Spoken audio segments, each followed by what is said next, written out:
My title this morning is Hope in Failure. Hope in Failure. And we're going to be thinking about a time when someone failed and fell short. But I wonder, as part of that, what we do as we start is talk about something which looks a little bit like a kind of scientific centre parks. Have you ever seen this place? Does anyone recognise it? It's called Biosphere 2. And it's now owned by the University of Arizona. It's in Arizona. And for me, it kind of looks a little bit like the Eden Project on steroids. Do you know what I mean? You kind of look at one of those kind of places, a bit like that. And what they did out in Arizona was they created a miniature sealed world in which everything about, kind of the Earth's environment could be controlled. They were able to control the water levels, the soil, the light, the atmosphere inside this place. And one person described it like this. This building is a bit like a test tube for life. A test tube for life. Interestingly, what they were trying to do with this place, Biosphere 2, was to understand more about the Earth inside this kind of dome, so that they could understand what it might look like for us to colonize Mars. And so, they've had a fairly rocky process, I think, in trying to work that one through. 3,800 species of plant life are inside this place. Really, really interesting. The challenge for them is that they hit some snags. You'd think that this place would be a paradise for trees. And what they discovered was somewhat surprising, because inside this dome, what they found was these trees grew fast and they grew tall and they were impressive. They thought that they had provided the perfect conditions for growth, but they found a problem. The trees, once they got to a certain height, all started collapsing under their own weight. Why? So sounds like a very good scientific question to explore, doesn't it? Well, why would that happen? And what they discovered was this. They created the perfect world, and it was a world in which there was no wind. And so what they found was, and as they kind of looked into this, wind is really important for the development of strong trees. Wind bends a tree. It stresses it. It forces a tree to strengthen its fibers and form something that they call stress wood. And stress wood gives a tree resilience, and it forms only in adversity. Trees in perfect conditions grow quickly, but they grow weak. I don't know about you, but I think many of us want to have a Biosphere 2 version of discipleship. We want to grow, but we don't want to encounter resistance. We want to be people who have success without ever experiencing any failure. We want holiness without temptation. We want maturity without struggle. But Jesus doesn't grow disciples in greenhouses. He forms us in the winds of life, and often that means learning and growing through failure. It's not to say failure in itself is good, but grace is stronger. Maturity in the Christian life isn't the absence of failure. It is not the absence of failure. It's knowing what to do when we fail, or more precisely, where to go when we fail, to take it to Jesus. And when we face our failures rather than hide them, we're a bit like that tree in the wind. The Holy Spirit forms something a bit like stress wood in our lives: resilience, humility, patience, spiritual muscle, if you like. And we begin, rather than to break, to bend and to grow stronger. We grow in ways that we wouldn't choose, but we absolutely need. And over time, we stand taller and truer, not because life is easy, but because grace meets us in the places where we are stretched. And if anyone grew fast in Scripture, it was Peter. He was someone who was passionate. He was bold. He was often the first to speak, the first to jump out of boats. He seemed to like jumping out of boats, did Peter. And he was someone who was passionate about his Jesus. And in Mark chapter 14, we read of where Jesus is having dinner, the Last Supper, with his disciples. And, dinner time was never a dull conversation with Jesus around, and this one certainly wasn't. Because, what Jesus says to his disciples there is, you're all going to fall away from me. That's nice and encouraging, isn't it? You're all going to fall away from me. And how does Peter respond? He says, I won't, not me. I'm not going to do it. Everyone else will, but I won't. The rest can, but Jesus, I'm with you all the way. And of course, Jesus in that moment tells Peter, today, before the cock crows twice, you'll deny me 3 times. You'll deny that you even know me. And if you know the story, of course, tragically, Peter finds himself denying Jesus 3 times. And it was a pinnacle of failure for him. We read later on in Mark 14 and verse 72 that Peter, as he denies Jesus 3 times and hears that cock crow for the 2nd time, he breaks down and he weeps because he recognizes in his arrogance, in his pride, he has found himself wanting. When the wind really blew, Peter collapsed. And at the very moment when Jesus was winning the greatest victory for each one of us, Peter would look on at that time and remember for him his greatest defeat. I think many of us recognize ourselves in the story of Peter there. And our passage today is a story of the wind doing its work, not to destroy Peter, but to form something in him that would help him to grow and to not live in a protected, perfectly controlled environment. Not one where he finds Jesus shaming him for his failure, but rebuilding him.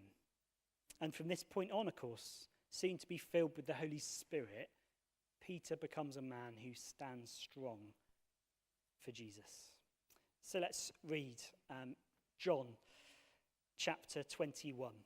And I'm going to read this to us, and I just want you to take this in. It's a rather beautiful passage.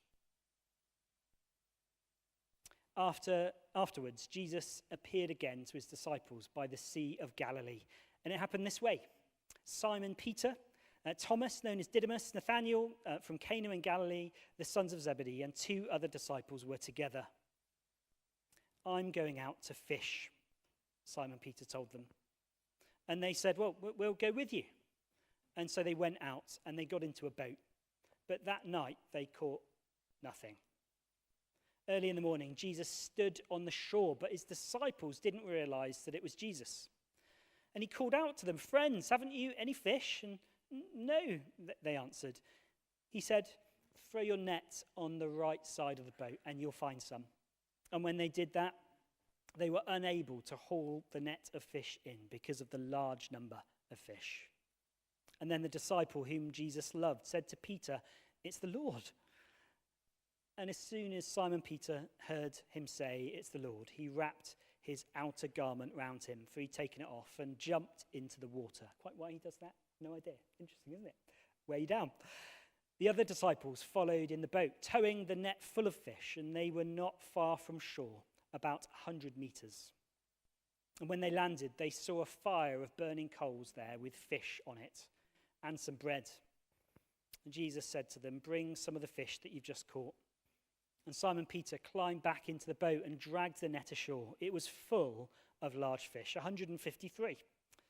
But even so, even with so many, the net was not torn. And Jesus said to them, come and have breakfast. None of the disciples dared to ask, "Who are you?" They knew it was the Lord. And Jesus came and took some bread and gave it to them and did the same with the fish. This was now the third time Jesus appeared to his disciples after he was raised from the dead. And when they'd finished eating, Jesus said to Simon Peter, "Simon, son of John, do you love me more than these?" "Yes, Lord," he said. "You know that I love you." And Jesus said, "Feed my lambs." And again, Jesus said, "Simon, son of John, do you love me?" And he answered, "Yes, Lord, you know that I love you." And Jesus said, "Take care of my sheep." And the third time, he said to him, "Simon, son of John, do you love me?" And Peter was hurt because Jesus had asked him a third time, "Do you love me?" And he said, You know all things. You know that I love you." And Jesus said, "Feed my sheep. Very truly, I tell you, when you were younger, you dressed yourself and you went where you wanted. But when you're old, you'll stretch out your hands and someone else will dress you and lead you where you do not want to go." And Jesus said this to indicate the kind of death by which Peter would glorify God. And then he said to him, "Follow me." It's an amazing story. I think the first thing that jumps out to me about this story of Jesus is that it's one of the first things that he does as resurrected Jesus. One of the first things he chooses to do is to go and to bring hope to Peter, who's failed him.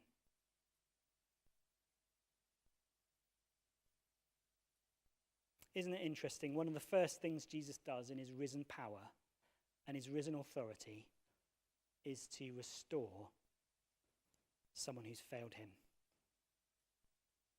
I don't know about you, but I've had plenty of opportunities to fail, and I've taken most of them.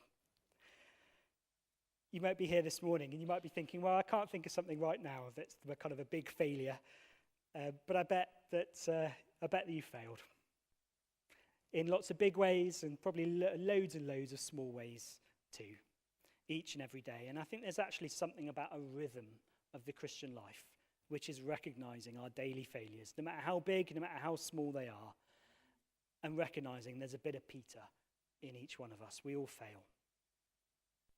So, I fail to live up to my promises to others sometimes. As much as I try to keep them, I fail in it. I fail to follow Jesus in the way that I say that I want to. And there's things that I've done which I'm deeply ashamed of. There's times in my life where I think that God can't use me anymore because of some of the things that I've done. I might suggest that you've had those same thoughts. We fail as husbands and wives. We fail as parents. We fail as bosses. We fail our bosses. We fail as colleagues. We fail as good neighbours. We fail as followers of Jesus. But what we see here is that for Peter, at the start of our passage here, he is miserable. He's ashamed. He's defeated. He's living in the knowledge of what he has failed to do, to stand up for Jesus. And in fact, he's denied that Jesus is known by him. The one most precious to him, he's denied. And what does he say? I'm going out fishing. I'm going back to the thing that I've known, the thing that's my comfort zone, the thing I know I'm good at. And so what we find at the start of this passage is that he effectively is hiding in his boat, hiding in his failure. And to add insult to injury, what he finds that he thinks he's good at, he has no success in. With the other disciples, he fishes all night. The time when you're meant to go fishing, apparently, to catch fish on the Sea of Galilee. And he catches diddly squat. The thing he thinks he's good at, the thing he thinks he can control, he sucks at. And so to add insult to injury, he finds not only has he failed Jesus, the thing he was going back to, his safe place, is something that fails him too. Now I can't even catch fish. You can hear him asking to himself. He's at the lowest of lows, and everything is going wrong. And maybe for you, things have happened to you, and perhaps maybe you've done things where you find with others that actually you are in that place of shame and of defeat. And if you're not there now, you'll find yourself there at some point, or have been. And you can find yourself hiding in your metaphorical boat. And it's at that very moment that Peter and we too can find Jesus running to us. And in that moment, Peter sees Jesus on the shore. What does Jesus do? I'll tell you what he doesn't do. He doesn't shame Peter from afar in his failure. He doesn't revel in Peter's failure. He doesn't even revel in Peter's lack of fishing nous and expertise. I don't know about you, but certainly when people have betrayed me, there's a part of me that I don't admit to others very often. But there's a part of me that kind of wants them to fail at something so I can feel better about myself. Am I the only one? I wonder if that's just me. I might not vocalize it. But actually, that's not what Jesus does. Jesus, in our passage here, standing at the shoreline, verse 6, says this: "Friends, throw your net on the other side. Let me help you." And he says also, let me make you some breakfast. What's really interesting, if you read closely what goes on in this passage, Jesus already has some fish, and he's already cooking it on the barbecue. When this 153 fish come in, and he adds them to it. It's interesting, isn't it? Jesus doesn't need those fish for that breakfast. He's got it in hand already. And what we find here is so often in our own lives, when we feel that we've disappointed God, we find ourselves saying, "I'm such a failure." But actually, it was in that moment for Peter of his greatest shame and the hiddenness of his shame that Jesus meets with him. And Jesus doesn't berate him. He blesses him. And he loves him. God doesn't want to relate to us on the basis of our performance, but on the basis of his performance. It's his goodness and his goodness only that's the thing that makes the difference. I don't know if you remember back in Luke 5. I'm going to jump around some scriptures a little bit this morning. Luke 5, there's a very similar passage where Peter catches some fish. And in fact, a very similar story where Peter finds himself throwing the net on the other side of the boat, in fact. What I want to draw your attention to is the fact here that in Luke 5, Peter, right at the end, basically says, "Get away from me, Jesus. I'm a sinful man." He's wanting to run away from Jesus. And what we see, the journey that Peter's been on, is that by now in our story this morning, he's not wanting to run away from Jesus. He's jumping out of the boat, and he's running, that curious detail, 100 meters, wading through 100 meters of water to get to Jesus with his cloak on. I don't know what that feels like, but I imagine that's quite hard work. He's running to Jesus because he recognizes it's Jesus is the one who forgives. He's the one who loves him when he's at his very worst. And so the first thing that Jesus does for Peter is that he shows him love. He shows Peter love, and then, of course, what he does is he speaks healing over Peter's life. Jesus doesn't just come to Peter with forgiveness and love. He does more than that. He meets him in his place of failure, and he brings healing and restoration to him. You see, Jesus' goal in your life isn't just to forgive you. It isn't just to love you. It's to heal you. It's to transform you. And how does he do it? He does it through a brilliant piece of beach theatre.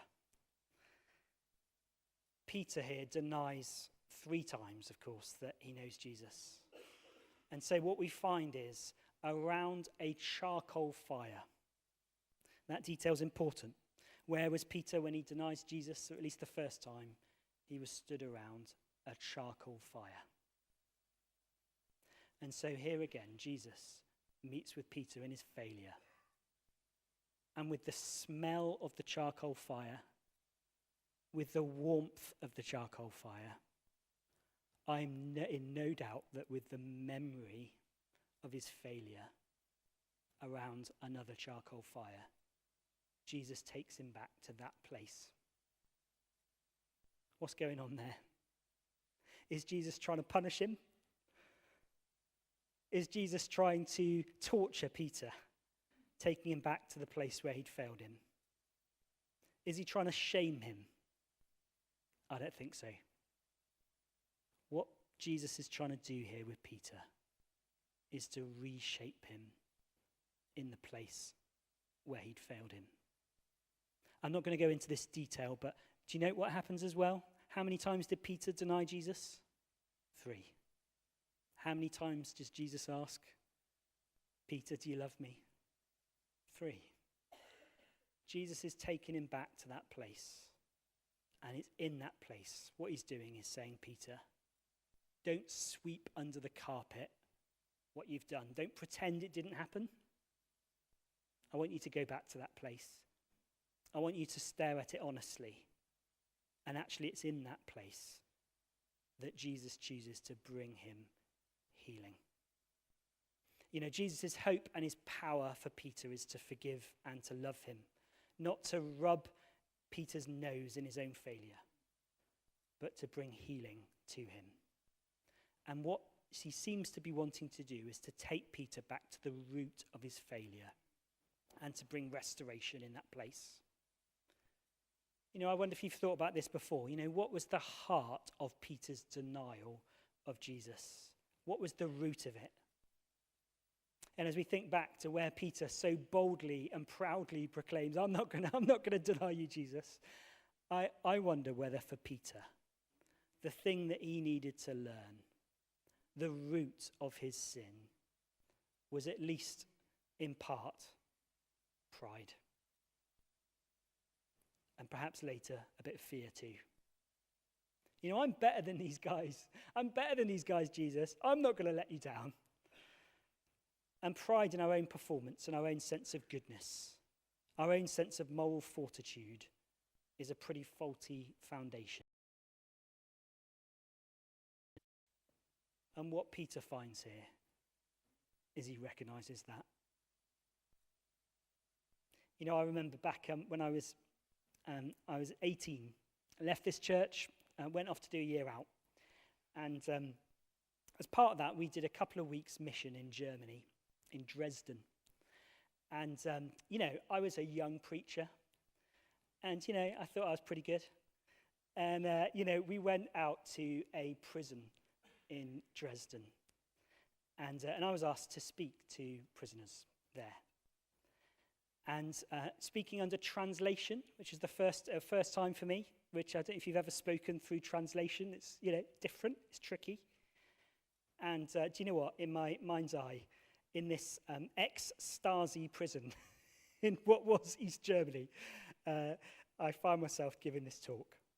And it was a really big deal for me. And do you know what? It went really well. And actually what I found was that went to my head, if I'm completely honest. And, you know, the person that was translating for us, who was also a church leader that we were working with there, he said, Sam, he said, that's great. I wonder if you come to my youth group and you know, we'll do the same again. It went so well. And I thought, you know, I do quite well here. And you know what happened? I went to his youth group and it bombed. Big time. I don't know if you've ever been in that kind of experience where you're stood in front of people and you just want the ground to swallow you up. Do you know what I mean? I was with these kind of moody teenagers who were not impressed by my clever little stories. They were not impressed by me whatsoever. And do you know what? Through translation, all my winsomeness and my wonderfulness could not win them over. It was terrible.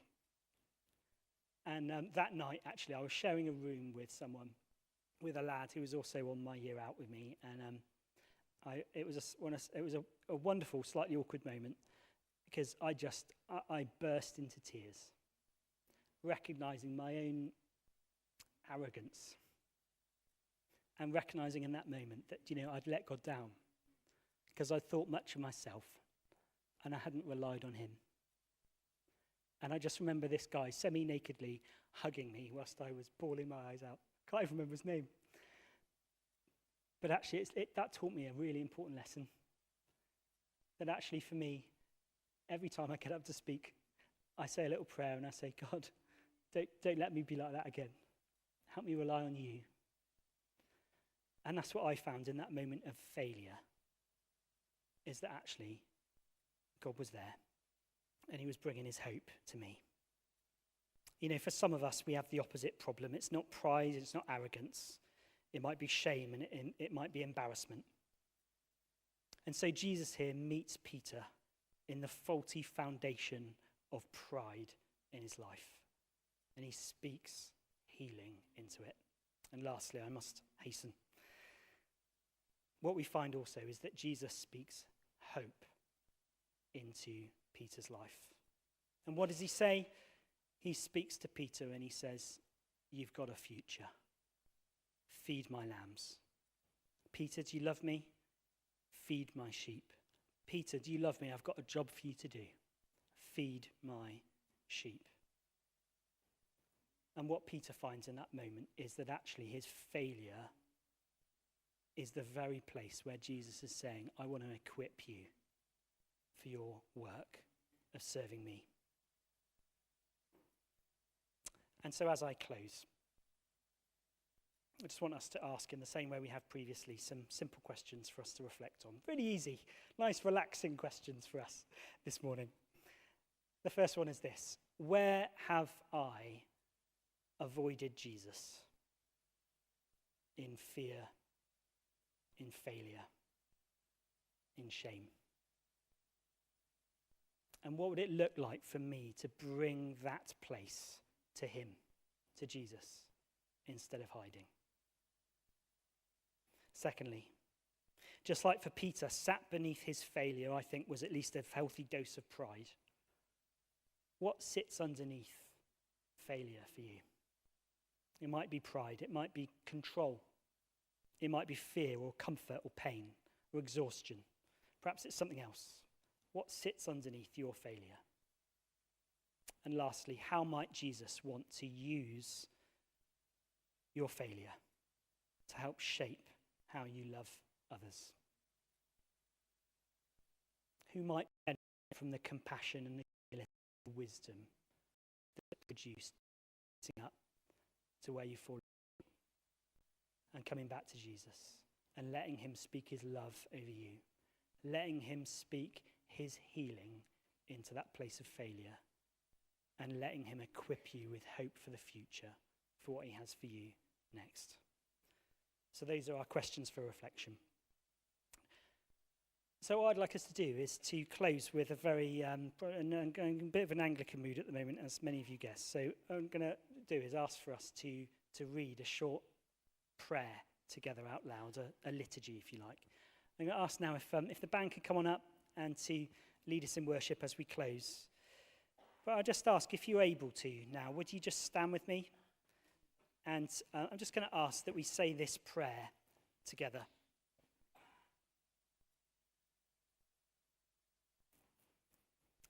And so if you're able to say these words with me, would you say them? And then we shall sing our final song together. Let's say these words. Merciful God, when we fall short of what we'd hoped, planned or promised, meet us with your grace. Where we have failed through weakness, restore us. Where we have failed through pride, humble us. Where we have wounded others, forgive us. raise us up to begin again, that we may delight in your will and walk in your ways to the glory of your name. Amen.